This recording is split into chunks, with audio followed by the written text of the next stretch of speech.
สถานีวิทยุกระจายเสียงแห่งประเทศไทยจังหวัดเชียงใหม่กรมประชาสัมพันธ์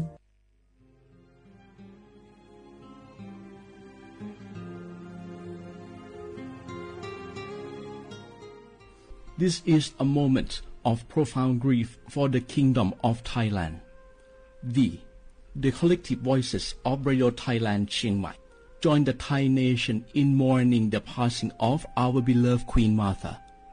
Her Majesty Queen Sirikit. Her life was a testament to the unwavering service, grace, and deep love for the Thai people. Our humble condolences and thoughts are with His Majesty the King, the royal family, and all the Thai people during this deeply sorrowful time. We will remember her forever.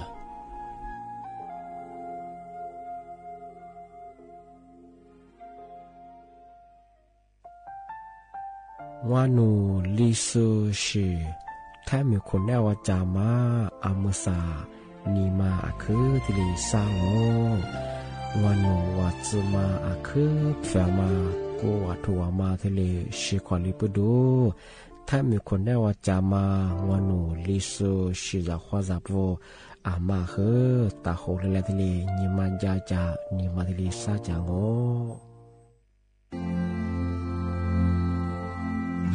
รากฐานสังคมไทยตั้งแต่อดีตจนถึงปัจจุบันเคารพเทิดทูนสถาบันพระมหากษัตริย์เป็นศูนย์รวมจิตใจที่เหนียวแน่นของคนไทย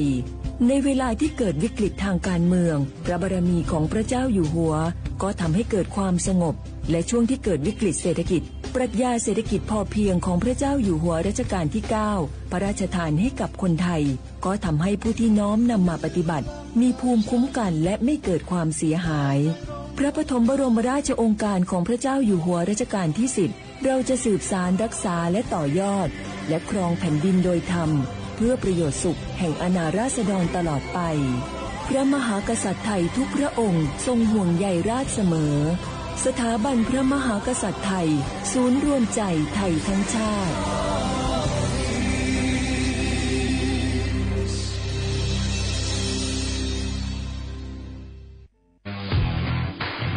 รัฐบาลไทยประกาศสงครามสแกมเมอร์รัฐบาลจึงได้ประกาศสงครามกับสแกมเมอร์ในฐานะที่สแกมเมอร์เป็นวาระแห่งชาติและในวันนี้ผมก็ได้ใช้โอกาสนี้มารายงานความคืบหน้าและเน้นย้ำถึงสิ่งที่เราต้องร่วมกันทำต่อไปรัฐบาลได้จัดตั้งคณะกรรมการอำนวยการป้องกันและปราบปรามอาชญากรรมทางเทคโนโลยีขึ้นมาโดยมีผมเป็นประธานด้วยตนเองเพื่อให้ทุกหน่วยงานทำงานไปในทิศทางเดียวกันเราได้มีการลงนามบันทึกความเข้าใจระหว่าง15หน่วยงานหลักทั้งภาครัฐและภาคเอกชนตลอดจนสถาบันการเงินเพื่ออุดช่องโหว่ทางการเงินและตัดเส้นทางเงินของกระบวนการอาชญากรรมเหล่านี้ให้สิ้นซากรวมพลังคนไทยต้านภัยสแกมเมอร์นายอนุทินชาญวีรกูลนายกรัฐมนตรี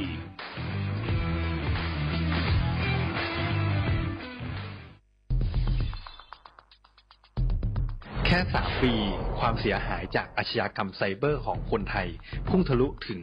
94,000 ล้านบาทหรือเฉลี่ยปีละ 30,000 ล้านบาททุก1ชั่วโมงเราเสียเงินกว่า 3.4 ล้านบาทให้กับมิจฉาชีพออนไลน์โจรไม่เห็นใจคนอาชีพไหนอายุเท่าไหร่สถานะทางการเงินแบบใดหมอพ่อค้านักธุรกิจนักเรียนแม่บ้านข้าราชการเกษียณทุกคนตกเป็นเหยื่อได้เสมอและวันหนึ่งอาจเป็นคุณหรือคนที่คุณรักเพราะจุดอ่อนร่วมของเหยื่อคือความเร่งรีบขาดสติหรือแม้แต่บางครั้งก็เกิดความโลภจนเกินไปอย่าปล่อยให้การกดคลิกเดียวลิงก์เดียวทำให้โจรยิ้มกว้างวันนี้ถึงเวลาแล้วที่คนไทยทุกคนจะต้องร่วมมือกันสร้างภูมิคุ้มกันอาชญากรรมไซเบอร์ช่วยกันหยุดก่อนที่ภัยไซเบอร์จะทำให้คนที่คุณรักและตัวคุณเองกลายเป็นเหยื่อ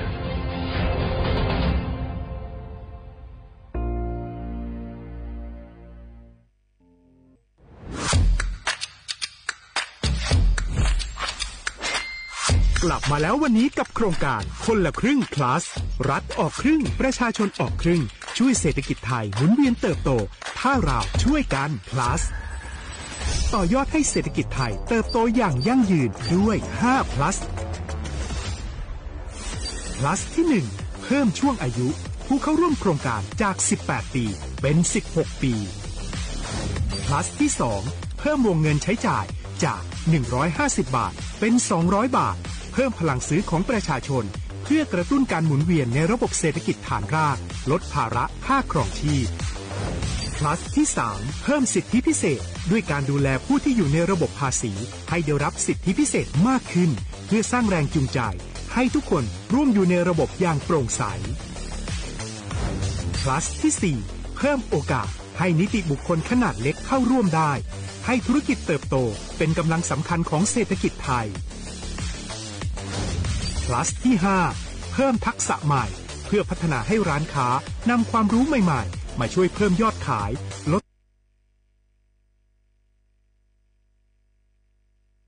เพื่อสร้างเศรษฐกิจ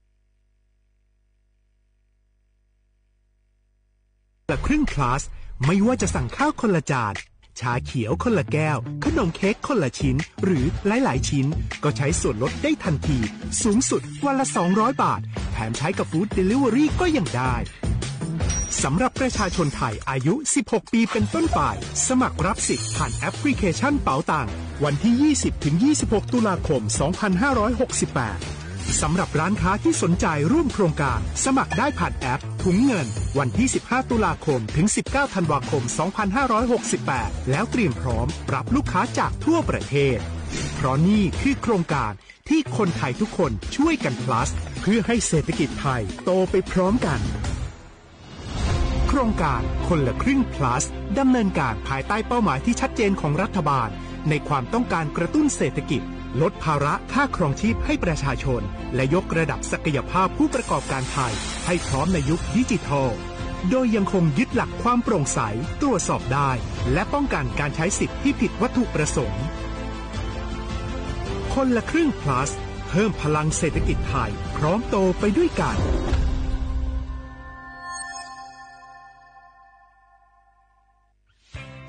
เส้นทางสายหมอกที่สวยที่สุดในเมืองแพร่กำลังรอทุกคนไปวิ่งด้วยกันครับทุกก้าวของคุณคือพลังของลมหายใจ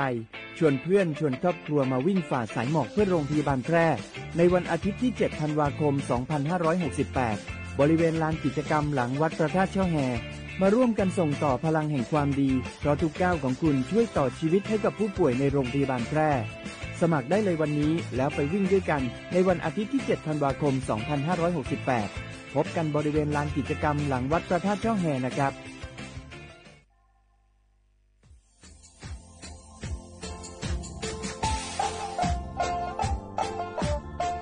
นาถึงมาปีมาซื้อจีนชมังโงมัญญาคณะรัฐมนตรีไงมีมติยากกว่าอยู่หัวมองเมื่อเหื่อยกุลาซื้อหาหนีซื้อกูยังไงยึดโขยตัวเนี่ยโฉดซื้อฉีกว่าย่าไปรับมองเมื่อเหื่อแก้ไขปัญหาไงสถานะอาทิตย์ยังเหื่อสัญชาติไงเอาถ้าเป็นคนเนี่ยว่าจะส่งไงอาทิตย์เป็นยติยากฎหมายถือว่าไปรับมองเมื่อเหื่อไงมาตราที่17ไงแห่งพระราชบัญญัติคนเข้าเมืองไงพอสองมันอยากให้คนอยากให้หนีตัวเนี่ยหนีจืดหนีกวางไงเท่าว่าถ้ามีคนเนี่ยว่าจุฬาโซอาทิตย์เนี่ยคือมือจ่าจางงูเป็นยังไงอาทิตย์เนี่ยว่ามีทะเบียนประวัติเธอถูกต้องอยู่ไงอาทิตย์แบบว่าสารว่ายื่นขอสถานะไงคนต่างด้าวเข้าเมืองโดยชอบด้วยกฎหมายจะดียินหน้าบุรุษไงอาทิตย์ทยากฎหมายถือว่าบรรดามันเป็นไงมาตราที่7ทวีไงแห่งพระราชบัญญัติไงสัญชาติยึดโขงว่าไปเฮอพศยังไง2508ไงเอาถ้ามีคนว่าเฮตาซุงโงไม่ยังไงอาทิตย์เนี่ยเฮอาบามันก็จะเฮอามาไงเอาว่าอยู่ในทะเบียนประวัติบุคคลไงอาทิตย์แบบว่าไม่มีสถานะทางทะเบียนมาจุบันเราสามารถยื่นขอสัญชาติไทยที่กรุงเทพมหานครไงยื่นที่สำนักบริหารการทะเบียนกรมการปกครองไงอาทิตย์แบบเราส่วนต่างจังหวัดจะสุบันว่ายื่นต่อในอำเภอตานภูมิลำเนาไงปีขวานนแล้วก็จะบอกว่าอำเภอยิ่งที่ยื้อชองไงยื้อเวลาโง่ไม่ยากว่าเวลาใช้การยาขนาดถี่เนี่ยข้อนี้หนักกว่านี้สิไงอันเดียบเฮนี่มีกับพวกข้อนี้ที่น่าเหี้ย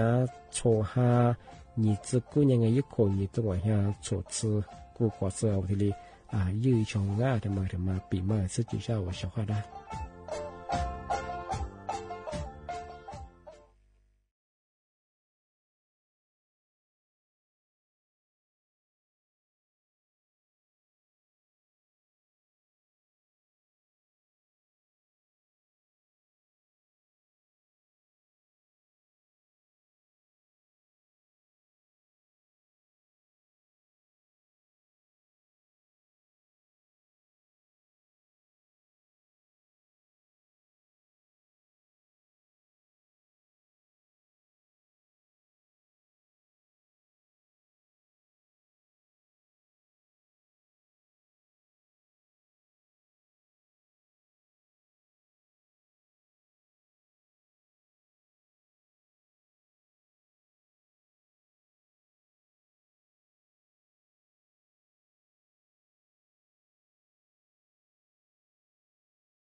เสียความเวลาคว้างอ่ะอเมซาเอา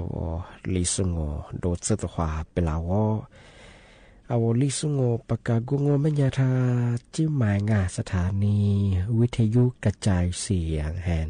ประเทศไทยจังหวัดเชียงใหม่ว่าโดจะ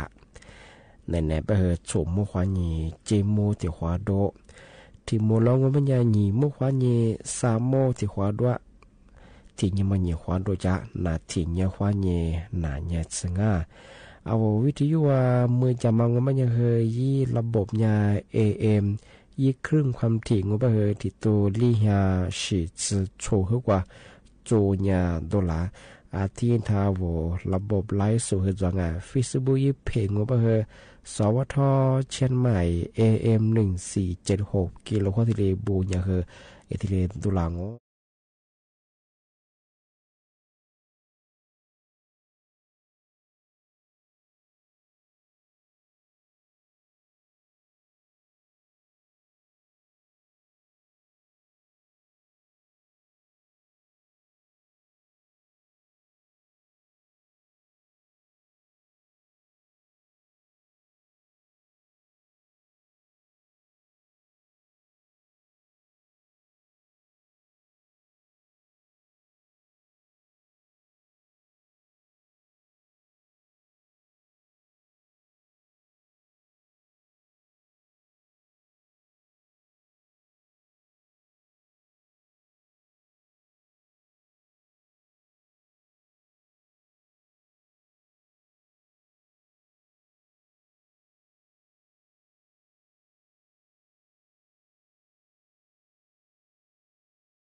小伙娃对嘛我别伢是个他们看哎那次那米别和别大一些年都有都别和别大哎俺那次票和票我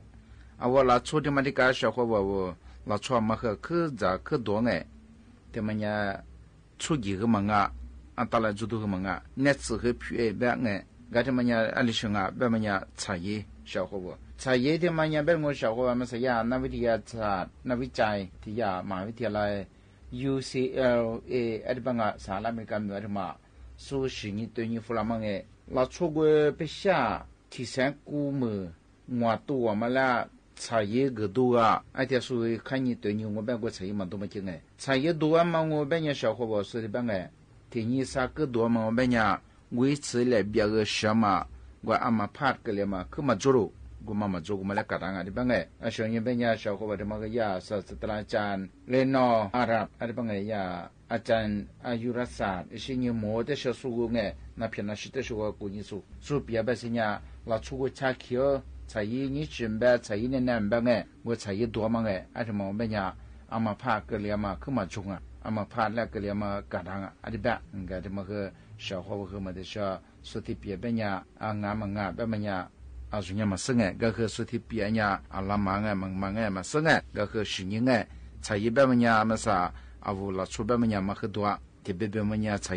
อะไรที่คือตัวละชุบมันเนี่ยอาชีพเนี่ยมาผ่านมากลิ่นมันละแบบชาวเขาบอกอาชีพเนี่ยใช้ดูส่วนเนี่ยที่ก็มาซื้อ一次ที่ก็มาจงตัว这一时在和มา治疗被这不多这呢ละชุบมาเพิ่มมากลิ่น所以变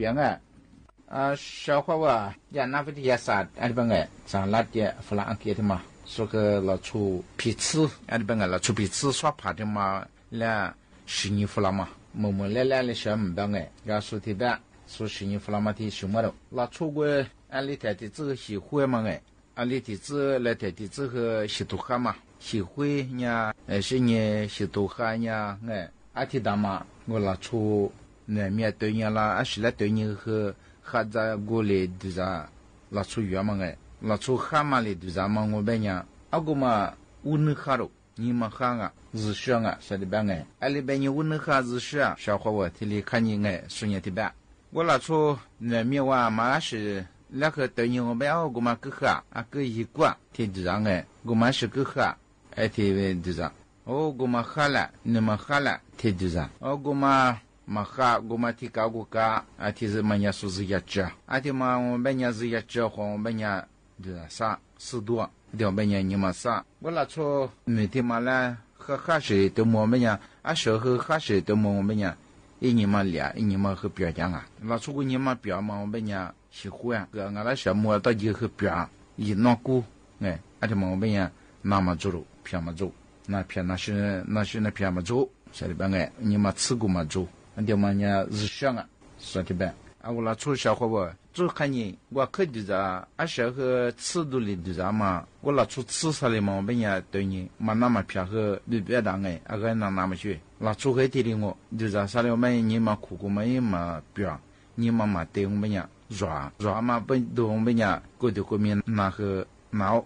这个那样这个脑咱呀可怕就是啥的我们呀我这么和那嘿ที่กะชาวเขาบอกเดี๋ยวมันเนี่ยที่มันคือเอาเวลาชูมีที่สมัยละข้าจะกดดูเนี่ยสุญญที่เป็นข้ารู้อันเดียวมันเนี่ยมาข้ายิ่งชงมันเนี่ยข้าจะกดดูหินจะกดทัดดูทัดตัวนี้อันที่เป็นชาวเขาบอกวันนั้นละ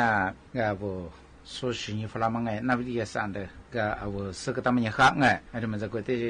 อยู่ยากเป็นมันเนี่ยชาวเขาบอกคือนั่นนี่มันเป็นเนี่ยก็ขันยังก็ไม่สามารถเปลี่ยนเป็นมันเนี่ยนับวิทยาศาสตร์ที่ยามาวิทยาลัยออกฟอร์ดมันฝรั่งอังกฤษเนี่ย专业是实验ฝรั่งมั้ง也不怎样过了出黄马杂志而且嘛说实验ฝรั่ง嘛对你我们呀无能别了而且别小伙那应该咱们说呀阿萨什么头拉出次的各种黑吃事故嘛天下事故嘛过来是也实验对你我们呀因为让我苦我黄马杂志我们呀个ที่การชาวเขาว่าวันนึงมาข้างอะไรบางวันนึงบิอารุความมาจำว่าไงวันนึงบิอ่ะส่วนเป็นยาวิตามิน B12 บ้างมาก็ดีว่าขึ้นมาจงสุขเนี่ยขึ้นมาจงความมาจะส่วนไงเราจะเนี่ยวันนึงมาข้างวันนึงบิอ่ะเกี่ยวกับความจะส่วนเป็นยาวิตามินก็มาจงวิตามิน B12 บ้างไงเราจะวันนึงคือ阿弟子大过嘛，咱们也对应我们呀，干嘛咱们我们呀，别个啥，咱们我们呀，阿弟别个方我那天嘛，说的个阿弟讲啊，别哎，至少把比我们呀小伙子，或嘛在他一门哎，或者嘛和的个小伙子，也不用面子装哎，或者嘛和，阿是或嘛别，而你或咋和人别人或福利咱们和嘛哈，个不或的嘛咋和嘛哈，阿弟讲，个的嘛和小伙呢别嘛哎，阿不预呀古别和我哎，小伙子和。送哎，花白么伢么和咋个被人家下装嘛？咱面的很么哈，嘛咋很么哈哎。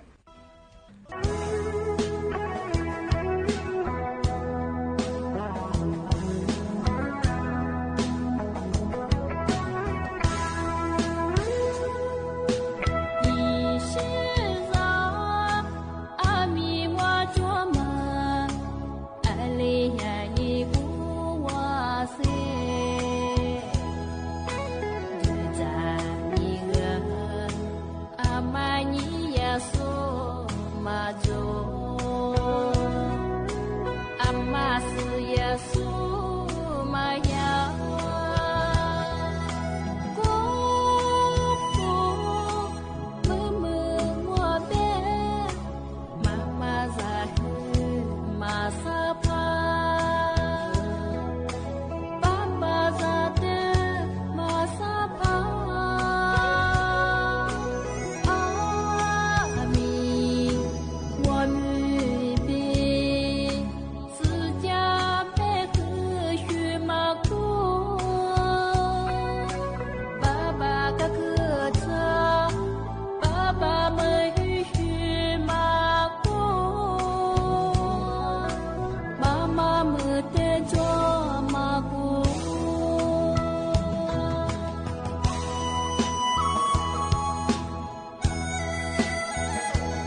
次努力我不买单，别的梦给你别顾不到，可路线路的河，是这辈子我记住，是那不苦啊。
这次努力我没马达，别的梦给你别顾不到，可路线路的河，是这对数我记住，是那不苦啊路上。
semua tiro Rama mi do mami Ale besu te fuke balase Inelo besu ni sho Mane mi te no se lo Romi mi te mo chichi Julio Nini dia semua tiro Tiro alele alele sente mille dina se mille ke mada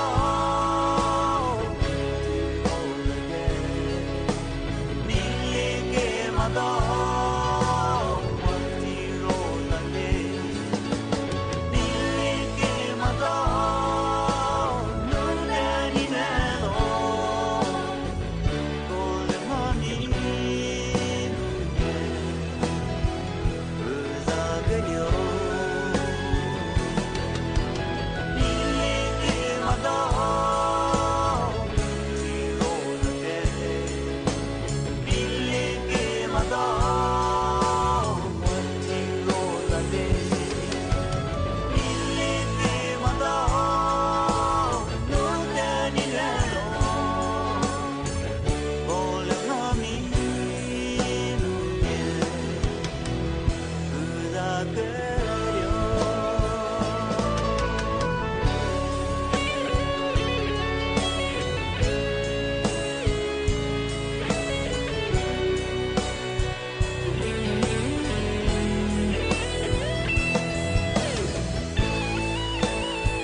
Tiro ngami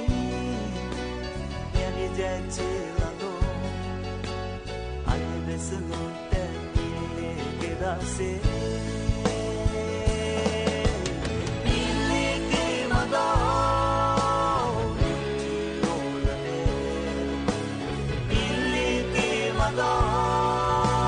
tiro la mille que mada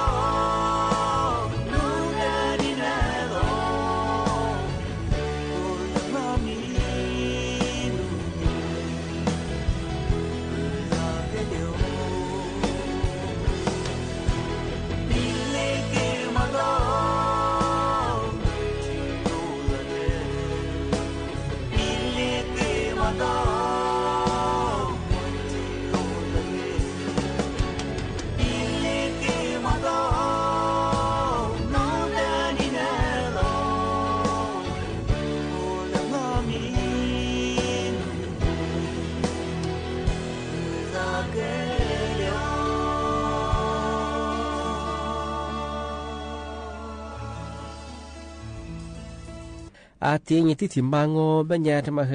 ไม่ได้ที่มูลประกาศโยงอามาซาที่กรมอุตุนิยมวิทยาภาคเหนือที่มีโกนิโซแต่นิโซงภาคเหนือได้พบมาเฮียที่เรียเจนเตยฝรั่งอาโวจังหวัดแม่ฮ่องสองที่นี่คือจังหวัดเชียงใหม่ที่นี่เจียงไฮ้จังหวัดตากที่ลีจังหวัดคือบางพื้นที่ที่ก็ตัวคือมีฮิโลฮามือฮาเลียมีฮิเยบางที่นี่คือมุกุฟุโซชิงวัจจุบันวัยกุจิจาโลเชบะเฮที่ก็ตัวงบัญญัติมุกุโซบะเฮวัโลเชบะนิโมที่บัญญัติโลชิสุบะเฮตัวไฟหน้าเฮไฟหลีแต่ฝรั่งวัตถุฝรั่งบัญญัติมุกุฟัสโซบัญญัติมันบะเฮตัวฝรั่งบะเฮมาเฮโมชิงบะเฮบะเฮลามาลาไวนางที่เนี่ยเดี๋ยวโลชิสุจะก็จะบะเฮมฮาเลบะเฮโลเชเฮแต่จะโมชิของจะกุศลงามาคือถึงมาสุดชับที่ถึงมาเมื่อคือทายากรงอนามัยไปหิ้วงาวจันเหนื่อยเจชมม่วงผู้สูงอายุก็คือดูแลสุขภาพพิเศษเยอะว่าไปถึงงานเท่าอยากเจอไปหลังมันอยากคือสมมติบางงานเท่าดูเจบ่ห่ออุ้มมือจริงที่นี่คือเท่าเลบียังไง เดี๋ยวมาคือยายาเสลคืองอวันนี้เจสมุนก็คือนาสาไปสิงอ่ะอันนี้ก็คือสักไฟตั้งงบไม่ใช่คืองอ่ะไปชิมมันเจอที่ตัวเขากว่างอ่ะอันนี้คือจะเป็นที่เจอเนี่ยตัวลองไม่ใช่คือว่าจะเชื่องอ่ะยาจะมาคือก็ตรงอ่ะยาเนี่ยนะยังมาคือจะเลยแต่เขาจะเลยมีเขาแต่เขาดวงอ่ะว่าสมุนก็คือใช้ยาเขาดวงอ่ะอันนี้เขายี่เวลาแต่ขวานยังคืองาออกกำลังกายยังมาที่ยี่แบบของงาไม่ยากคือกรนไม่ใช่ที่ฝ่ายหลังอันก็คือเอาจันเนื้อเจผู้สูงอายุก็คืองานดูแลสุขภาพพิเศษที่เรียกว่าเป็นงานช่วงนั้นไหนจะงานมาถึงมาที่สุดยิ่งช่างที่นี้งานสิทธิ์ความที่เรียแต่ประกาศที่เรียแจ้งเตือนช่างงานที่เอาก็เลื่อนเปิดบัญชีม้ยังมาไงที่เอาบัญชีธนาคารสุราวัวมาบางก็ชื่อเอาวิมือเอาวิบากว่านี้กว่าสุดาบัญชีธนาคารเปิดนี้ที่เรียกผู้บ่าวป้ามังทำไมมันจะคือเมียชื่อมันคือที่เรียกปีมากจังงานก็คืองวยสิทธิ์ความที่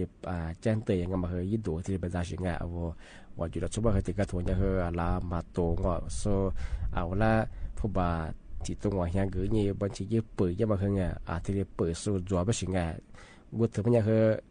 มาซื้อเสียงไงว่ามาผิดกฎหมายมาชงไงที่บ้านไม่ชงไงปีว่ามาเวลาพบที่ตัวกาที่ตรงว่าเฮียกาสัตว์ตัวกาว่าคือไง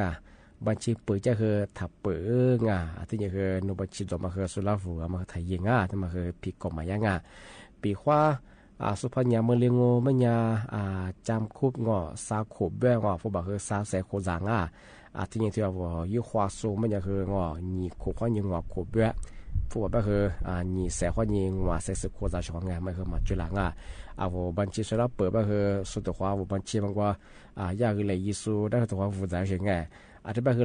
เลยยิสูก็คือที่ว่าบัญชีข้อยิงยาฟ้องเงินยังมางอผู้บ่าวสู้บอกว่าคือที่เรามาทับโอ้คือไงบัญชีโอ้คือเฉยไงก็คือยาบัญชีมันอยู่งอบัญชีเฉยไงบัญชีมาทำงานที่บ้านคือจ้าสุตันโนพันยามันเลยบ้านคืองาสุดตัวสอยบ้านคือบัญชีมามาบัญชีบ้านคืองอนี่ก็ชัวร์ละเฉยของไงที่บ้านคือมาผิดกฎหมายยังไงถ้ายังสวยบางก็มาจุฬาชงงานพันยาบริเวณคือสาวขบบิวงอผู้บ่าวคือสาวแสกโคจางอันนี้ก็คือมาคือที่ตัวตัวที่ประกาศแจ้งเตือนยังจุดแพ้เชื่อว่าคือปีมาชงงานที่แบงค์มันยังนี่เนี่ยคือเชื่อว่าปีมาที่เหลือจงที่ก็คือจ้าที่มุลงหนีมุ่งควายงสามมัวคือตัวมุลควายชงงานที่ไหนก็คือลิสต์ประกาศกุบัตจิ้มหมายสถานีวิทยุกระจายเสียงแห่งประเทศไทยจังหวัดเชียงใหม่ยิ่งมือชายิ่งระบุท่าวิธีเบอร์ยิ่งระบุAM ยิ่งความถี่เบอร์ที่ตุลิยาฉีดสุดๆเพื่อวัดระยะที่ท่าระบบไลฟ์สดเบอร์ยิ่งเพจเบอร์สวทเชียงใหม่AM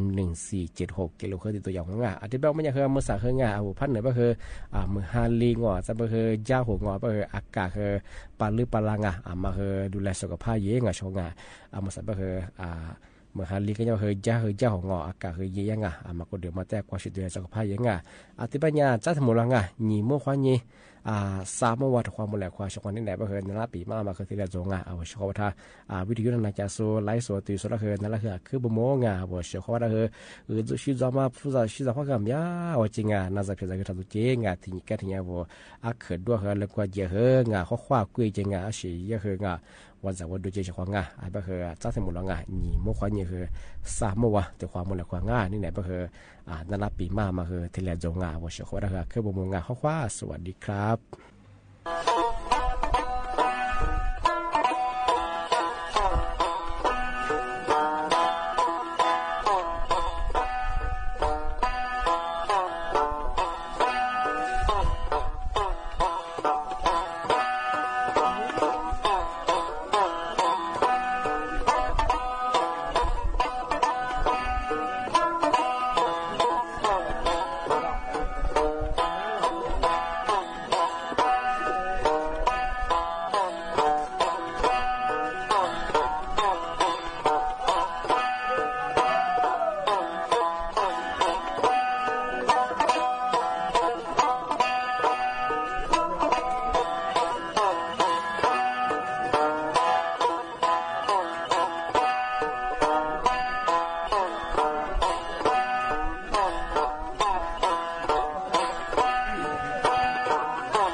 心你生，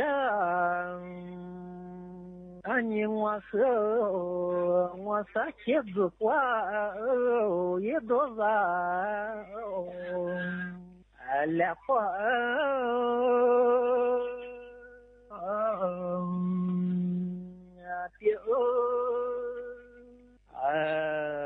发光的那么来觉的，你是我我的发现子快多人，来快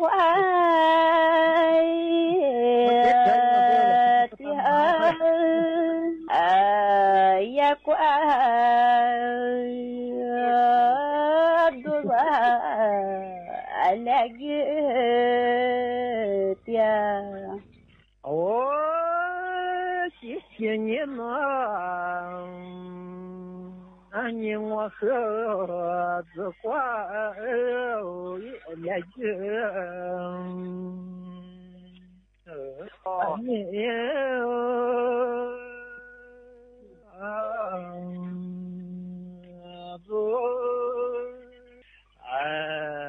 是挂来云的毛山羊嘿，我别嘛，我的是来快的嘛，三年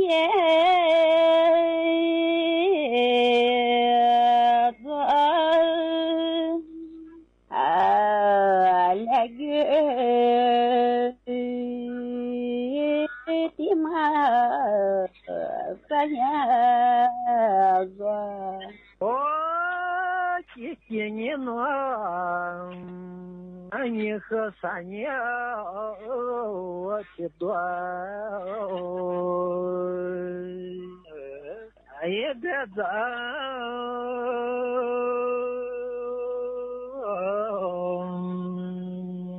老三年也的苗多天了。嘿，你是我的三年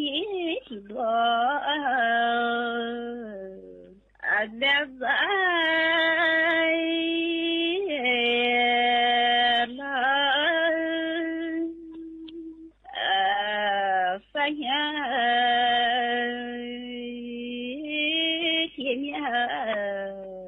多谢了，谢谢你生，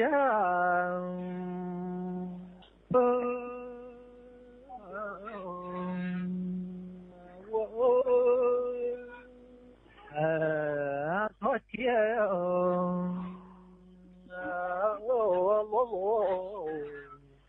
撒花嘿，你是我努力的在梦自怪我多点露露也怪我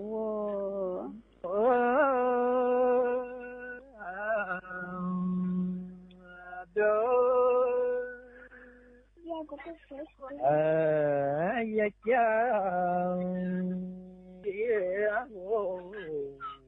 我们呀就我的那我的我的日子也过马做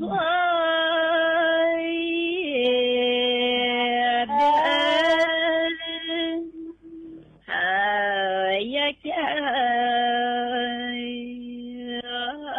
阿罗阿妈呀的。今年呢，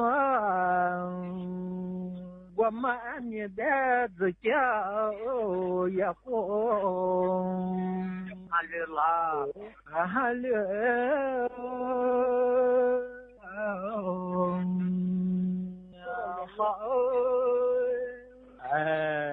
也讲也喽，你我。Nodena ni zakiai guha halai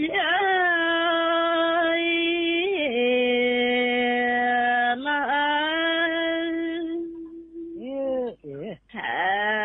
ya kai guha aswala Кенеша, а не бедзавязама, дня, а масса,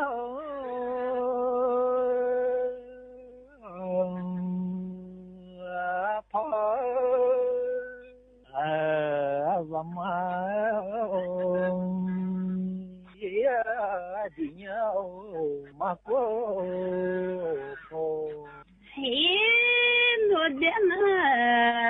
vati dzaga zamai denya ai mama